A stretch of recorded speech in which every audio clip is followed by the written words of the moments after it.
vel kanskje sett en politibil og møtt konstabel i sin uniform. Men ingen bil som lille Pelle. Han liker fart og ula som en storm. Sjåføren hans heter onkel Richard og har en bil som i kjempeform. Hans navn det Pelle og kjører på vei og gate. Han svart og litt hvit og 3 meter lang. Men det rare med han at han kan prate. Han kan tenke og fly og tralle en sang. La la la la la la la. La la la la la. La la la la la. La la la la. La la la la la. La la la la. La la la la. Sist vi møtte han Pelle politibil, så du at han Richard hadde matforgiftet han Pelle, da han ga han diesel i stedet for bensin. Derfor fikk han Pelle motorstopp.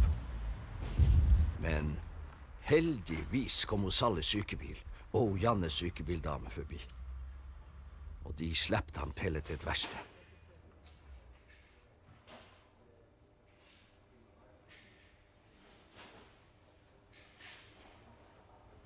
Tenk at Sally kan snakke akkurat som Pelle.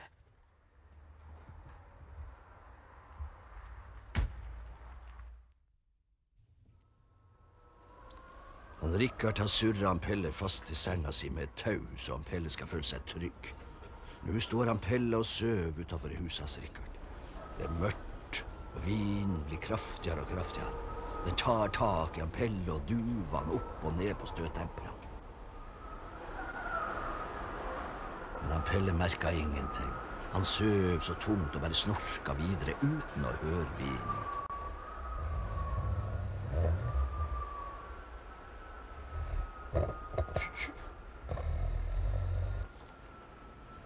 Borte på et gatehjørne står en skummel mann i mørket.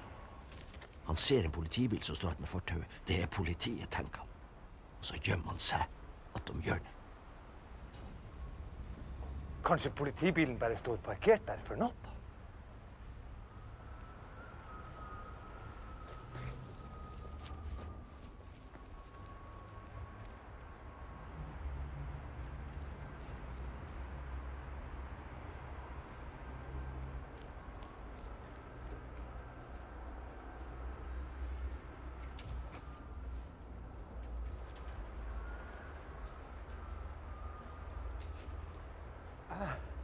Jeg har aldri fått kjørt en politibil før.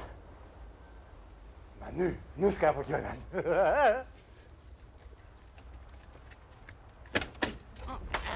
Richard, jeg vil sove mer.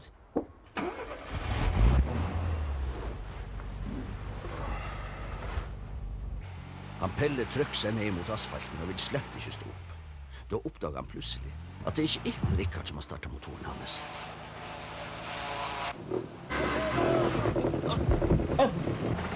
Kom deg ut, din frekke tyv. Det er ikke din bil. Bare vent til Richard kommer håndjernene. Pelle!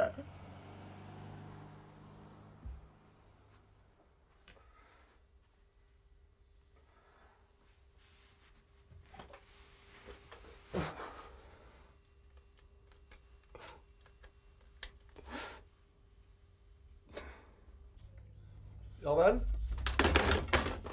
Full alarm! Full alarm! Pelle politibil er stjålen, og politimesteren har gitt ordre om at han må finnes straks. Også hos Salles sykebil og Janne har fått høre nyheter om at han Pelle er stolen og er droget ut for å lete.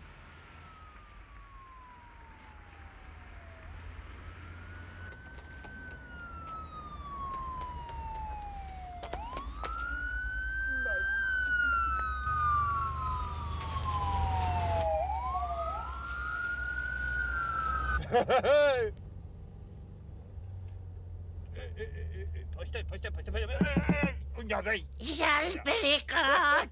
Jeg ble tatt av en skummel tyv. Kjære tyv, kan du ikke slippe meg fri? Søte Pelle. Gi meg over nå.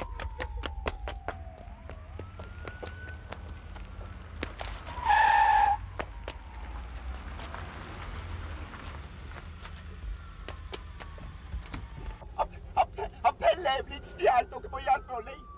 Hopp inn! Jeg er allerede i gang.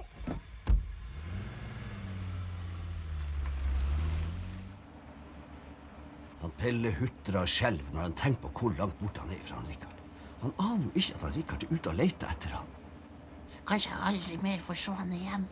Kanskje jeg ender opp på en skraphaug, tenker han Pelle.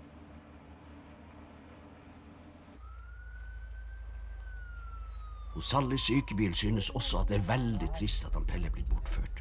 Hun prøver å tenke ut hvordan hun kan få han vekk fra tyven. Og plutselig kommer hun på at hun har samme slags radiotelefon som han Pelle har. Da kan hun jo forsøke å rope på han over den. Hallo, Pelle. Hallo, Pelle. Kan du høre Sally sykebil? Det er jo Sally sykebil som roper over telefonen. Hallo, Sally. Jeg er blitt bortført av en skummel tyv. Og nå kjører han i full fart utover landeveien med blålys og sirener. Nå kjører vi 100!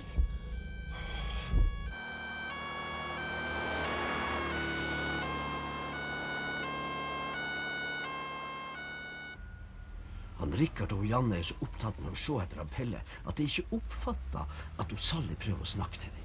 Men endelig får hun de til å høre etter. De er på vei utover landeveien. Du kan nå han Pelle over radioen. Hold ut, Pelle! De kommer! Prøv å få motorstopp! Prøv å riste løs plugghettene dine! Janne, kjør på!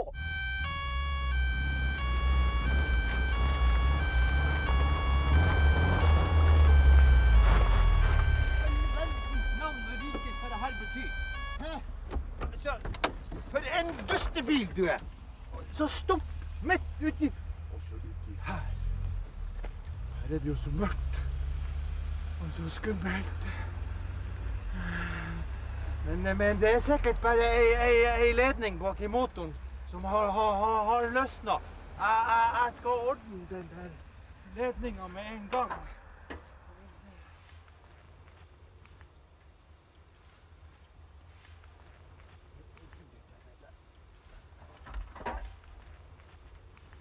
Jeg sitter fast.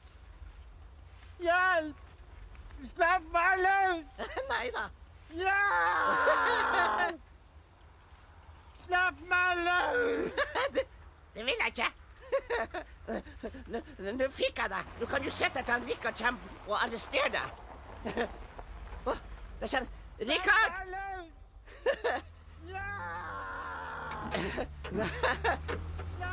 Rikard, hallo. Rikard, her er jeg. Hurra, der er jeg, Pelle! Ja. Du er vel ikke skadet? Nei, det er like helt som en full oljebokse. Var bra god så klart å få motorstopp og så fang tyven. Det var det mest flaks. Jeg ble så varm og oppkavet av å prøve å riste løs plugghetten at ei av sikringen røk. Og så når tyven begynte å romstere i motoren min, så skvatt jeg dermed, så klappet jo motorlokket igjen. Ja, litt flaks skal en god tyvfanger ha. Hjelp! Politi og fengsel. Ja, her er politiet, og hvis du trenger sykebil, så har vi det også her. Jeg vil heller i fengsel, i stedet for å være fanget under panseret på en politibil. Du skal skamme deg for det du har gjort. Du vet godt at du ikke har lov til å ta ting som tilhører andre. Ja, men det var ikke jeg som gjorde det. Og dessuten, jeg skal ikke gjøre det flere ganger. Jeg fikk bare sånn lyst til å prøve å kjøre han litt grann. Rikard, skal du ikke snart si å få satt håndjern på ham og få ham i fengsel? Nei, stopp litt. Vi skal ta tyven med oss til politistasjonen, så skal han få forklare seg hvorfor han tok han Pelle.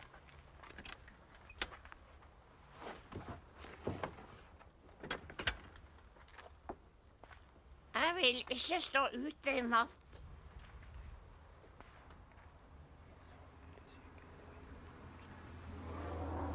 Se, nå er de kjærester igjen. Du, Pelle, og Janne hun sier at du skal få stå i samme garasje som hos Sally sykebil i natt. På veien tilbake til byen roper hun Sally til han Pelle. Skal vi melde om hvem som står innerst i garasjen i natt? Han Pelle har veldig lyst til å stå innerst i garasjen, men han lar hun Sally få bestemme, for det er jo hennes garasje. Elle melle ut og relle, hjulet spinner rundt i år, grus og sand og sølevann, du står. Du står innerst, Pelle. Pelle blir veldig glad, men han vil ikke vise at han var redd for å stå ytterst. Derfor sier han bare, Takk skal du ha, Sally. Det var stilt gjort av deg.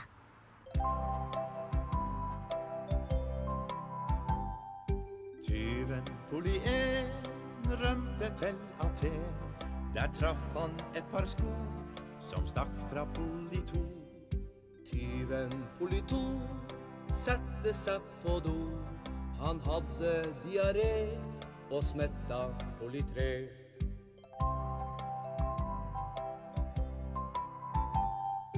Tyven Politre åt en rød gelé og sette seg og flir i lag med Polyfir. Men tyven Polyfir kjørte i rasergir og spiste moltekrem som tilhørt Polyfem.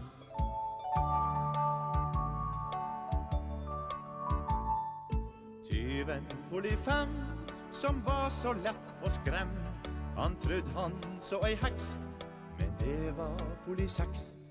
Tyven Polysex tok en rund refleks og hengte på ei ku. Men det var Polysju.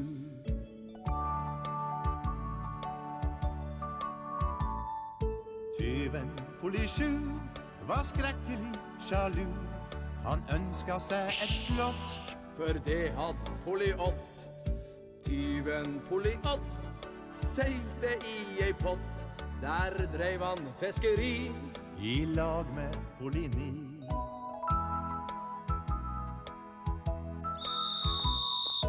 Tyven Polyni, han holdt et kåseri om hvordan komme fri fra byens politi. Byens politi, som Melodi Grand Prix. Da rømte alle ni. Poly 1, Poly 2, Poly 3, Poly 4, Poly 5, Poly 6, Poly 7, Poly 8, Poly 9. Og så var tyven fri.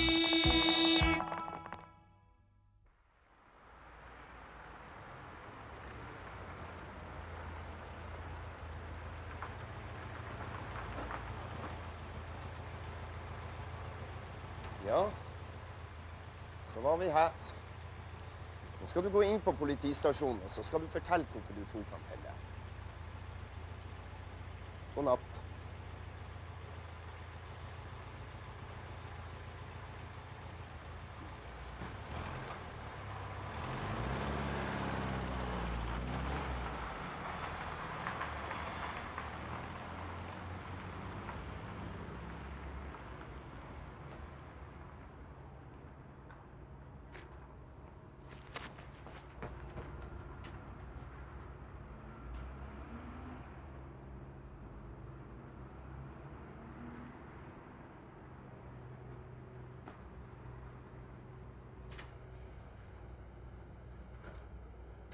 Nå må dere pusse tannhjulene deres godt før dere sovner.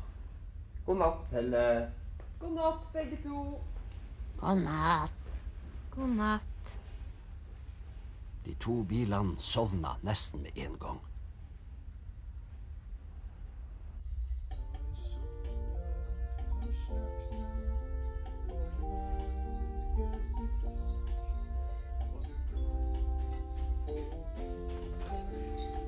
Hei gutta, dere blir en til her inne.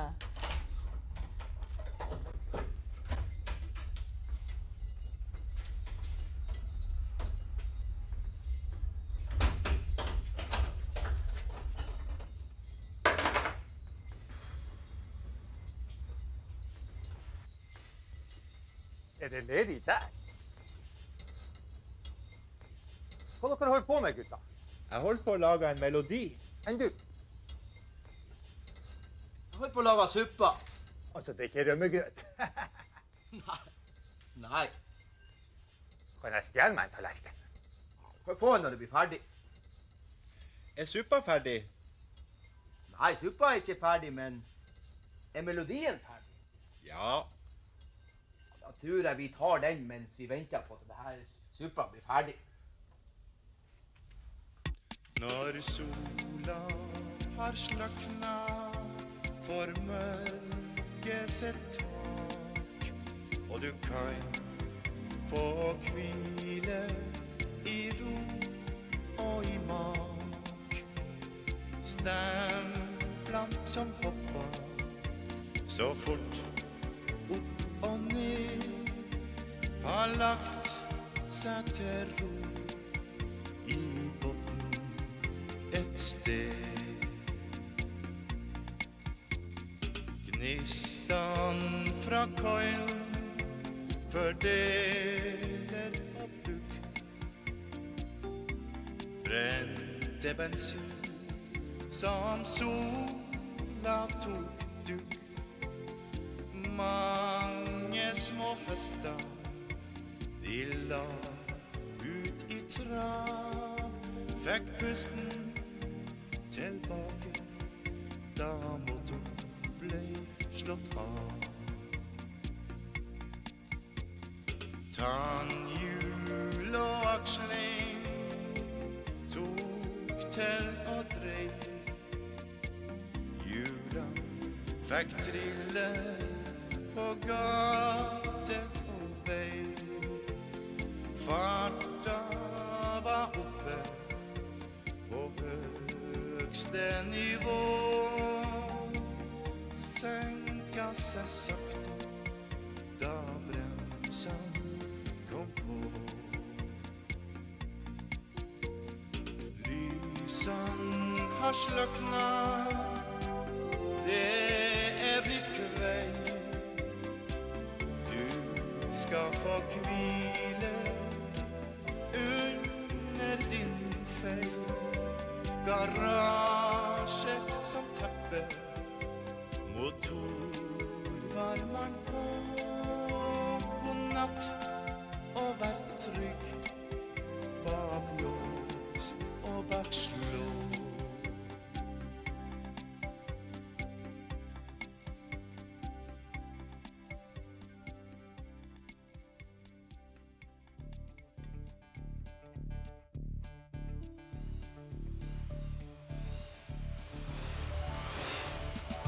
Hans navn det Pelle, og kjører på vei og gate. Han svart og litt hvil.